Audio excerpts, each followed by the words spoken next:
Salut Fred Bérard. Ah non, on va attendre. Oui, salut Fred, officiellement. Bonjour Serge. Il m'énerve. Bonjour Serge, comment ça va? Des fois, j'ai l'impression qu'il se trompe de radio parce qu'il fait plusieurs stations. Hein, il change de ton selon les stations. Avec nous, vous aurez remarqué que le ton... Parce que si j'avais le même ton avec toi qu'à Radio-Canada, je ne regarderais pas ma job longtemps. Voilà. Hey, tu permets, j'ai une citation. Je sais que tu es le maître des citations, mais j'en ai une d'un auditeur. Je comprends qu'on est déjà en ondes? Oui, oui. Ah, d'accord. Bonjour tout le monde. Salut Fred. Je viens de comprendre que tu n'étais pas trop sûr de ça. Hein? Ça aurait pu être un terrain glissant. Mais tu t'en es bien sorti. OK, merci, alors, merci. Citation d'un auditeur, il dit « Si les cons étaient fluorescents, c'est la Terre qui éclairait le soleil. Avec l'élection de Trump, c'est évident. » Ah, très joli, effectivement. Oui, j'avais déjà entendu celle-là. Une autre qui me fait beaucoup rire, c'est le ton est... TOHN, là. Ouais. Le ton est menacé, cessez d'en manger. Manger du con, c'est surpeuplé. THON, en passant, mon dyslexique. T'as dit TOHN. Oui. Ben non, c'est pas grave, c'est pas grave. OK. J'ai dit l'inverse? Oui, c'est pas grave. C'est pas une chance, c'est pas un cours de dictée. Hein? Non, c'est ça. Est-ce que tu as des vraies citations pour nous ce matin pour lesquelles voter? C'est des vrais aussi que je t'ai Oui. mentionné. Excuse-moi. Parce que qu'est-ce que serait une fausse citation? Alors, on a Stephen Zweig, un fantastique écrivain autrichien du 20e siècle, très solide. Zweig? Très solide. En fait, on l'appelle Z-W-E-I-G. OK. Un petit génie. Et un autre génie, plus près de nous, celui-là, et j'ai nommé mon oncle Serge. le rocker rappeur, là. L'ancien des colocs. Voilà. OK. Bah, Pensais-tu que c'était toi? Mon oncle Serge. Me fait appeler mon oncle Serge par bout, là, mais c'est pas moi. Non, ouais, ça, c'est pour d'autres raisons. Oui, c'est pour d'autres raisons. Serge est mon voisin ici à Hochelaga et on l'appelait mon oncle Serge. On l'appelle mon oncle Serge parce que dans le temps des colocs, alors que les gars allaient au restaurant après les shows, c'était le seul à se commander au lieu de prendre des pétacs frites. Il se prenait des patates pilées. Fait que c'est son mon oncle. Voilà. OK, ouais. Son petit côté mon oncle, c'était pas si grave, mais on comprend. Pratique la culture quand tu fais de la radio. Ah, c'est fantastique. Puis ça, tout part de quelque part. C'est le fun quand tu le sais. Mais une chance que tu es là pour nous cultiver davantage. Ça fait plaisir. Alors, Sway, on dit Sway. Et mon oncle Serge. Écoute, c'est sûr que si t'étais à Vienne, sûrement qu'il comprendrait pas la chose, mais. À Vienne que pourra. Mais je te dirais que mon allemand était étant très, très rudimentaire, sinon existant, c'était très correct. On est très tolérant, Fred. Oui, de toute façon, j'ai bien l'impression que mon oncle Serge va l'emporter de façon assez spectaculaire.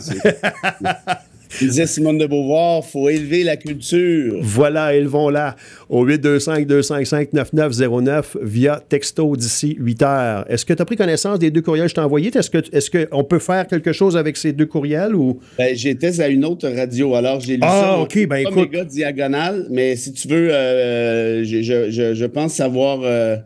Oui, vas-y. Ben, attends un peu, il faut que je les retrouve, là. Je t'ai envoyé ça ce matin. En fait, mais je peux les résumer. Ouais. Il y a quelqu'un qui, je pense que c'est Annie, qui m'annonce, parce que je ne le savais pas du tout, alors je vais peut-être vous décevoir, mais je ne suis pas en mesure de vous confirmer ou d'infirmer. Mais Annie nous a envoyé un article du quotidien, si je ne fais pas erreur, disant que le gouvernement Legault souhaite retourner vers l'arrière dans le domaine forestier en laissant aux forestières le soin de déterminer un peu le modus operandi de leurs opérations, là, en quelque sorte. Oui, la pleine gestion des forêts. Exact. Si c'est dans le quotidien, qui est un journal que je respecte, j'ai confiance que ce soit vrai. Et si c'est vrai, Elle avance une catastrophe point de vue écologique, là, fort possible. Hein? Ben, évidemment. Puis à la Duplessis, il a laissé aux entreprises le soin de se réguler, surtout dans un domaine de ressources naturelles comme ça, c'est de la bêtise pure. Là. Je comprends qu'on peut parfois chialer en disant que le gouvernement réglemente trop. Ça, je peux comprendre ça. Mais dans un domaine qui est névralgique comme l'environnement, puis des ressources. Bon, c'est renouvelable, la forêt, là, au moins ça, là, mais quand même, je pense pas que tu puisses laisser aux entreprises le soin de décider ce qui est bon ou ce qui est pas bon d'un point de vue collectif. Annie rajoute, elle dit qu'elle se demande pourquoi on n'en entend pas parler davantage dans l'actualité. Peut-être quelque chose d'intéressant pour toi, André, si tu veux scruter. Ben, regarde, c'est pas lundi qui vient, mais lundi prochain, on va avoir avec nous André Fortin, qui est responsable des dossiers santé et forêt, notamment dans l'opposition. Ça pourrait être un point intéressant à lui jaser. Tout à fait. Sinon, il y avait la suggestion que tu avais donnée à un auditeur. Là, il dit que c'est plus nécessairement une bonne source. Laurent, qui nous avait écrit ton Democracy Index. Oui. Ben, moi, j'ai lu le courriel, Laurent, avec respect. Je suis pas d'accord avec vous. Vous dites que c'est pas une bonne méthode. Depuis 2006, c'est en déclin, qu'il dit. C'est ça, vous dites que c'est pas un bon indice parce que depuis 2006, la démocratie perd des plumes, mais c'est parce qu'on peut pas. C'est pas la méthode qui est à critiquer ici, c'est juste le constat qui est triste. Si je vous dis, par exemple, que les gens s'appauvrissent depuis 2 ans selon tel institut, il ne faut pas dire l'institut n'est pas bon parce qu'on s'appauvrit depuis 2 ans. La question, c'est pas de savoir si la méthode est juste ou pas. La question, c'est de savoir pourquoi on a ce résultat-là. Puis le Democracy Index l'indique assez bien. Puis bon, rendu là, vous n'êtes pas obligé de l'aimer non plus. Là, c'est pas grave du tout, mais ce qui est certain que moi, je l'utilise quand je plaide devant les tribunaux, puis les tribunaux canadiens reconnaissent cet indice-là comme étant l'indice par excellence pour savoir comment va une démocratie dans le monde. Et pour le reste, pour répondre à Laurent encore, dans votre question, vous dites, je ne sais pas si je me passe du bon côté de l'histoire, je vais être capable d'évaluer les performances de Trump. Évidemment, le Democracy Index ne peut pas vous donner l'ensemble du bilan d'un pays. Hein. Il parle simplement de la santé démocratique, notamment les droits fondamentaux. Okay. Donc, si vous voulez, par exemple, évaluer Trump sur le volet économique, ce n'est pas le Democracy Index qui va pouvoir vous aider, là, ça va de soi, mais sur la question de la vitalité démocratique puis des libertés publiques, c'est pas mal la référence par excellence à travers l'Occident. OK. Merci, Fred. On va battre le fer pendant qu'il est chaud. On va parler de Catherine Fournier. On a une question de Mario. Je te reparlerai, mais j'ai eu une plainte là-dessus. Je n'ai parlé tantôt, Fred. T'as une plainte? Propos diffamatoires, oui. Je l'ai traité de girouette. J'étais en train de... T'as Catherine Fournier de girouette? Oui, j'ai fait ça, moi. T'es bien épouvantable. C'est épouvantable. Puis je suis allé dire que ça se pouvait qu'elle aille au PQ. Fait que, je te l'ai dit hier que c'était pas ça. Je sais.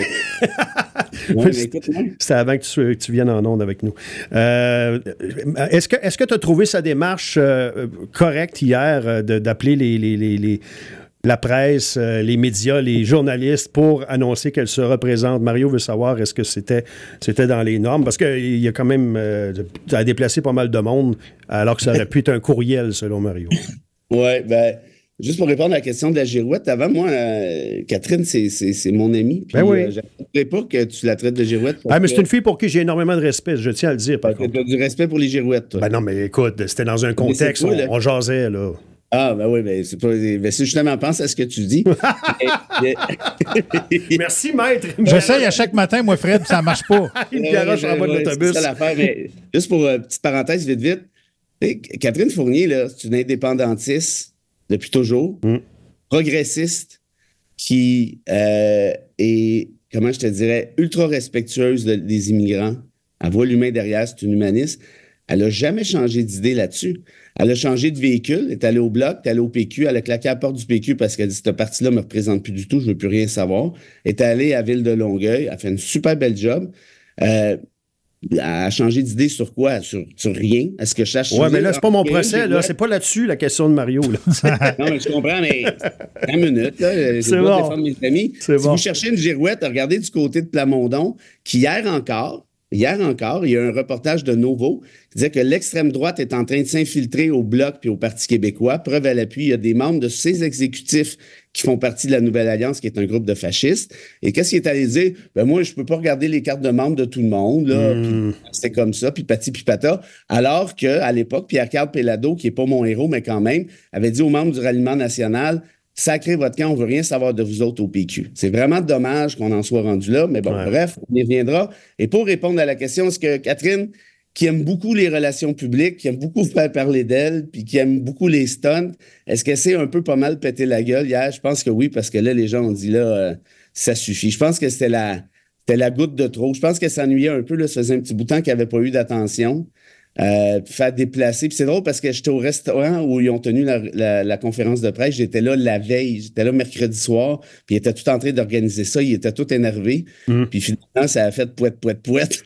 Ben, ça a fait pouette pour ceux qui ont reçu la nouvelle. Eux, ils étaient contents de leur coup, là, on s'entend. Là. Je suis pas sûr, moi, parce que... C'est-tu parce qu'on est négatif? Parce qu'elle a voulu faire une twist positive en disant « Je voulais faire quelque chose de positif, annoncer que je me représente, faire une tournure positive d'une annonce qu'on fait habituellement en politique, parce que tout le monde s'attendait à ce que je dise « Je me retire, je m'en vais ailleurs. Ouais. Ben, je comprends ce qu'elle a voulu faire, mais je pense que ça n'a pas marché, Okay. là, honnêtement. Au contraire, quand tu as trop l'air Kid Kodak... ça te fait perdre la crédibilité pour les autres histoires. Puis là, tu le voyais un peu sur les médias sociaux, là, quoique c'est pas le gauge par excellence non plus, là, mais c'est par exemple Louis T qui a fait des farces avec ça, disant ça aurait pu être un courriel, ou même Guy Nantel qui est allé dire je fais une conférence de presse pour vous annoncer que je vais manger du spaghetti. C'est le genre d'humour qui me fait rire. Ouais. Et, écoute, je pense qu'elle l'a échappé, mais bon, c'est pas bien grave rendu là. Ouais, en tout cas, elle l'a échappé, mais c'était volontaire pareil. C'était pensé, puis c'était. Non, elle l'a échappé dans le sens où. Le résultat. Elle voulait créer un buzz. Oui, c'est ça. OK. André? Question de Richard ce matin, Fred. Justin Trudeau doit-il revenir en arrière pour les fameux chèques de 250 $? Il l'a déjà fait, là. Il n'y a pas le choix. C'est pas fait, ça, d'ailleurs? Ben non, ça ne peut pas passer. L'opposition s'y est opposée. Oui, mais c'est ça, mais ils l'ont retiré du projet de loi, je pense. Ben oui, ils n'ont pas eu le choix, parce que s'ils n'en donnent pas... Oui, mais il est quand même prévu juste au printemps, donc il y a encore du temps, là. Oui, mais il faut qu'il inclue les personnes âgées et les handicapés et les personnes qui en ont besoin, pour vrai. C'est ce que dit. Sur la question du fond, au-delà de la mécanique, qui a posé la question, excuse-moi? C'est Richard. Dans le fond, ce qui va se péter la gueule, c'est, admettons, il dirait, bon, ben les chèques, là, c'est une erreur de notre part, puis finalement, on va placer ça ailleurs, ça ira pas vraiment là. Ou encore dire, ben là, on élargit vraiment. D'une façon ou d'une autre, il va se péter la gueule avec ça, Justin Trudeau? Moi, je pense qu'il n'y a pas vraiment besoin de ça pour se péter la gueule. Quand la gueule est pétée, ça fait un petit bout. Et là, c'est pas chic comme image, mais c'est tellement désolant de voir un politicien qui essaie d'acheter le vote. Tu sais, je repense encore à Legault à l'époque, puis son 10 milliards. Hey, on est en déficit de 11 milliards. Ça a coûté pas loin de 10 milliards, ces maudites folies-là. Là. Faites le calcul, là. Puis on pense pas à nos enfants, on pense pas à s'ils trouvent ça dégueulasse. Sérieusement, politiquement parlant, il devrait y avoir une règle constitutionnelle comme dans d'autres pays. Tu ne peux pas faire ce genre de manœuvre-là avant une élection. C'est une tactique cheapette, irresponsable d'acheter le vote. C'est dégueulasse. En fait, c'est ça que c'est. Fait que oui, recule sur le 250$. Le fait que ce soit jusqu'à 150 000, il dit tout le monde en arrache. Pas vrai. Si tu fais 148 000 par année, t'en arraches pas. Arrête. C'est des niaiseries, ça. C'est juste pour étirer justement l'espèce de bassin potentiel d'électeurs. C'est zéro subtil, là. Si tu veux faire puis je comprends qu'il y a de l'inflation, puis je comprends qu'il y en a qui en arrachent, mais on en a déjà parlé. Fais je sais pas moi, à Québec, par exemple, avec Hydro, des trucs du genre, fais des mesures. La TPS pour certains produits, ça, je pense que c'est une excellente idée. Ouais. Mais non, des chèques, non. Puis, tu sais, je suis d'accord avec Serrard, là, avec qui François Blanchette revient en arrière, puis réévalue. Blanchette a fait le calcul. Il faudrait qu'il donne à ceux qui gagnent 52 000 et moins pour pouvoir donner la balance aux handicapés puis aux personnes âgées. 52 000 et moins. On ne dit pas aux handicapés, on dit aux personnes en situation de handicap, s'il vous plaît. Mais tu vois, ça, c'est de la bonne politique de Blanchet. Ça, c'est responsable. Ça a de l'allure. Mais pas prendre la souffleuse puis garrocher du cash à qui veut en avoir. Là. Voilà. C'est complètement absurde. Puis le pire, c'est que ça ne marcherait pas assez pour qu'il se fasse réélire parce qu'il est trop dans le drain. Mais il y en a qui n'ont vraiment pas besoin de ce 250$-là qui le prendraient. Ça, oui. sûr. Ben oui. Et donc, posez-vous des questions sur notre démocratie. On a les gouvernements qu'on mérite. S'il y a des Trudeau et des Legault qui promettent des mesures responsables comme celle-là, c'est bien parce qu'on en veut, en quelque part, on en profite puis on n'est pas gêné de le faire. Il pourrait-tu être défait, Justin Trudeau, avec ça, l'histoire des chèques de 250 $? Il pourrait-tu être renversé par les partis d'opposition? T'as l'NPD qui veut pas que Trudeau tombe. L'NPD n'est pas équipé pour aller en élection au moment où on se parle. En tant et aussi longtemps que l'NPD va être dans cet état d'esprit-là, ça va, là. Ça serait ironique. Condamné pour avoir voulu faire plaisir, il faut le faire quand même, là. Ça servirait carrément contre lui. Moi, en tout cas, t'es père, toi aussi, là, Fred. On peut décevoir nos enfants des fois quand on leur fait des promesses qu'on ne réalisera pas. Là. Tu promets à ta fille d'aller à Disney World puis tu l'amènes à la ronde, là, c'est pas pareil. Là, on s'entend que. Moi, t'as jamais fait ça, je le sais, toi. Je suis allé à Disney World. Non, mais tu sais, mettons, tu vas avoir une console de jeu à Noël puis finalement, t'es pas à d'y payer. T'es mieux de garder ça pour toi. T'es mieux de pas aller là si t'es pas sûr de pouvoir rencontrer la. Mais moi, ce que j'apprécie là-dedans, c'est le fait qu'il y en ait plusieurs qui disent à Trudeau, c'est dégueulasse, ça ne se fait pas. Mm-hmm. Puis honnêtement, j'aurais aimé ça qu'on fasse la même affaire à Legault. Il l'a fait 2 fois, l'année électorale, faut oublier, là, en février puis en décembre. Honnêtement, là, c'est de voir qu'il y a une opposition là-dessus, moi, ça me rassure. Mais l'opposition était tellement faible à Québec à ce moment-là, rappelle-toi. Ben oui, ça c'est vrai. Sauf que la deuxième fois, ça avait moins bien passé que la première. Là. Nos médias n'ont pas chialé fort dans le temps de Legault. Mais là, vu que c'est Trudeau, tu as le Journal de Montréal qui là, ça c'est bien écœurant parce que c'est Trudeau, mais tu sais, c'est exactement 500 piastres 2 fois, là, c'est 1000 piastres qu'il a donné. Là. Le Legault? Ben oui. La deuxième fois, c'était même ça allait jusqu'à 600 dépendamment des revenus, jusqu'à 100 000. On a claqué 10 milliards. 10 milliards de cash. En tout cas, c'est juste l'idée derrière ça. Hein? Et puis, je me rappelle la dernière vidéo que François a faite avant l'élection, là, il était dans un train ou quelque chose comme ça. Il dit, là, oubliez pas, là, si vous votez pour moi, je vais aller avoir votre chèque pour décembre, pour Noël, mais là, oubliez pas, là, j'ai besoin de vous, là. Je trouve ça. En tout cas, bref. Ça avait l'air de Jean Charest, en passant. C'est ma faute, ça ressemble tout. Ça ressemble tout. Peut-être la petite question personnelle pour finir en beauté. Ben oui, on a eu une question personnelle pour toi, Fred. Bon. Francine qui dit, question, si tu n'avais pas été avocat, docteur en droit, tu aurais fait quoi dans la vie, Fred? OK. J'avais peur que ce soit des affaires que tu vois sur Facebook. C'est ça ou bien tu nous imites un orang-outan? T'as le choix. C'est ça. Tu réponds à la question de Francine ou tu fais l'orang-outan? Des fois, sur Facebook, tu vois les jeux tata. Là, oui. Champignon, tu serais lequel? Oui. Si t'étais une fleur, tu voudrais être quelle fleur? un pissenlit, probablement. Si j'avais pas été avocat, je serais quoi? Ouais. Boy. Mais à vrai dire, moi, j'ai jamais tant voulu être avocat, par ailleurs. Tu l'as déjà compté. T'avais pas de plan B? T'avais pas d'alternative? J'avais surtout pas de plan A. Ouais, en plus, t'avais pas de plan A. Fait que... Non, je vogue. Puis je m'amuse avec des joyeux lurons à la radio. Francine, merci de votre question. Puis malheureusement, je suis incapable d'y répondre parce que je sais pas. Je sais pas ce que j'aurais fait dans la vie. Je sais pas ce que je fais tout court d'ailleurs. Dis de même en bleu, je sais pas. Je sais pas. Hey, ça vaut cher de faire de la radio avec André. Tu t'en tires bien, Fred. Oui, puis ça vaut cher de faire de la radio avec André puis moi. Oui, ça n'a pas de prix même. Je suis content que vous vous appréciez autant. Mon oncle Serge est le gagnant, t'es surpris? Oh, t'as dit, j'aurais pas gagé là-dessus. Ben non. Je la dédie à tous ceux et celles qui sont dans un parti politique et qui acceptent que certains de leurs membres fassent partie d'une organisation fasciste. Mon oncle Serge disait ceci: si les chemises brunes, PSPP, épousent ta cause, pose-toi des questions. Il y en a une qui vient d'entrer d'Eliott, vite. L'économie va-t-elle revenir à la normale dans les prochaines décennies, selon toi? Dans les prochaines décennies? Ouais, on l'espère. Ce qui va arriver, Eliott, merci de votre question, mais avec ce qui s'en vient avec le réchauffement climatique, ça va être un bordel épouvantable. Regardez ce qui s'est passé hier, notamment à l'ONU. Regardez ce que dit Kerry, l'ancien candidat présidentiel américain. On est rendu dans une ère de bordel.